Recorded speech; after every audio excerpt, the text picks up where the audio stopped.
down people's throats are over. And that's exactly what this was an attempt to do. Well, there was a vote on impeaching the Homeland Security Secretary.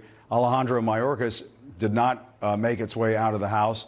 It failed by a small number of votes. And I'm curious what you thought of House Speaker Mike Johnson's performance on that. There was some criticism inside your party and other corners that he was not doing an effective job of counting the votes. What do you think about how he handled that? Yeah, he has a historic one-person lead. When our former speaker decided to leave early, kind of left us in the lurch. You know, you got a 1-year wait period before you can become a lobbyist, so they want to get out as soon as they can. And so that left us in a very bad position. Speaker Johnson, we had the votes, and one Democrat showed up in a wheelchair unexpectedly. And then we had one person decide maybe that this wasn't such a good idea. I think we'll bring it back next week. Steve Scalise will be back heroically from cancer treatment. And you've already seen one of the three that decided to vote for it is announced today that they were not coming back. And then you had one, of course, flip their vote for a procedural position just so they could bring it back up next week. So, you know, in this situation, you know, somebody can get one phone call from one big hitter back home, and then they flip their vote. I mean, that's just the way it is. It's human nature. But isn't there a bit of a contradiction if you're trying to impeach the Homeland Security Secretary for not effectively controlling the border, and yet at the same time you have this golden opportunity to pass a border compromise bill that would have enhanced security down at the border? No, I don't think so. Aren't those two things kind of in contradiction with one another? I don't think so. I think Mayorkas just, the reason I said to kick him out, he under oath, he said the border's secure. There's nobody with a straight face in this country, in the media or elsewhere, could say that we have the border is secure. That's just ridiculous.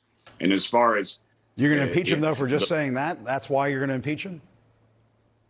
He lied under oath. That's what they kicked Nixon out for. They didn't convict Nixon of a crime. They kicked him out for lying under oath. And that's exactly what Mayorkas Nixon resigned. Well, Nixon resigned before he was impeached. But I mean, but for the Homeland Security Secretary to be impeached, in your mind, for not effectively securing the border, you and your fellow colleagues in the House had an opportunity to pass something that would have enhanced security down at the border.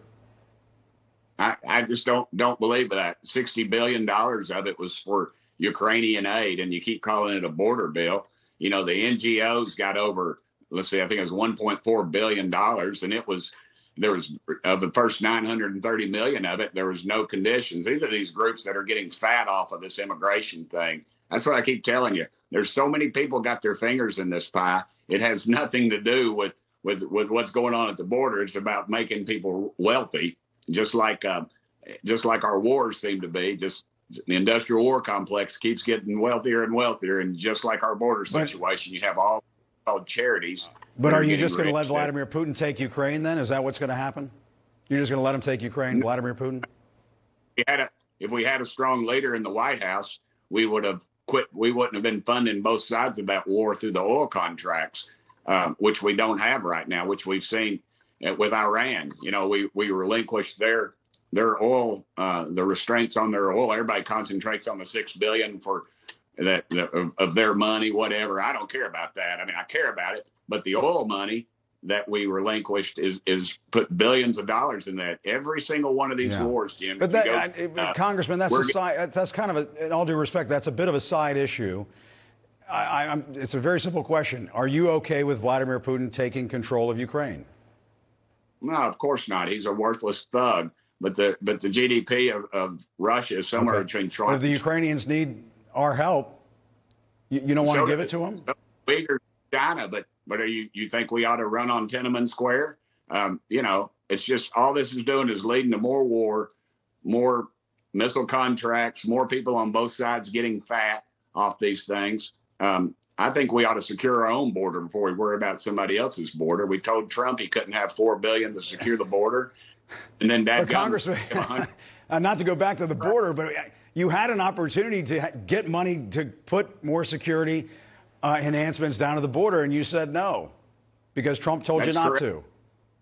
Because it didn't do anything to secure the border. It just got people fat and it sent $60 billion to Ukraine. If it wasn't an election year, is it possible that would have had a better chance of getting passed?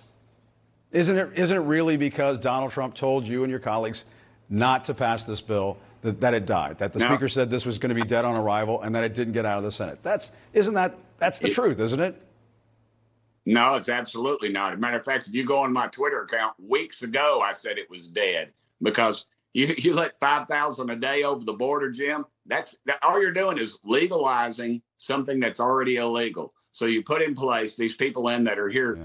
Now we're saying the first 5,000 are illegal, or first 4,999 are legal. But I understand there are people coming across the border, but you had an opportunity. Senator Lankford from Oklahoma, he's no shrinking violet when it comes to being a conservative. He is a very conservative senator from the state of Oklahoma, and he said that he was threatened and that he had a conservative commentator tell him, if this passes, that's it, you're done. I mean, this was hardball tactics coming out of Trump world that killed this thing, isn't it? I don't understand why it's just impossible to say that that's what happened.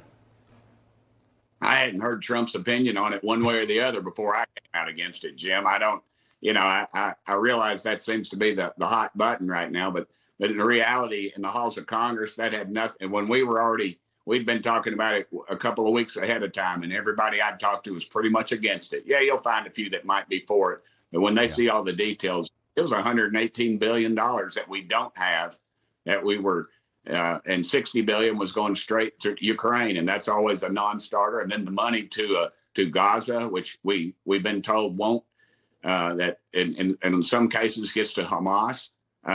The bill had a lot of holes in it, and Senator Lankford's a good man. I talked to him shortly before our bipartisan prayer breakfast. I truly believe that, but I just think he made some wrong decisions, and he allowed as we used to say, allowed the foxes in the hen house on this one.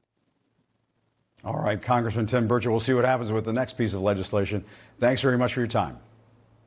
It's always a pleasure, Jim, and go Vols. All right. All right. Yes, indeed. All right.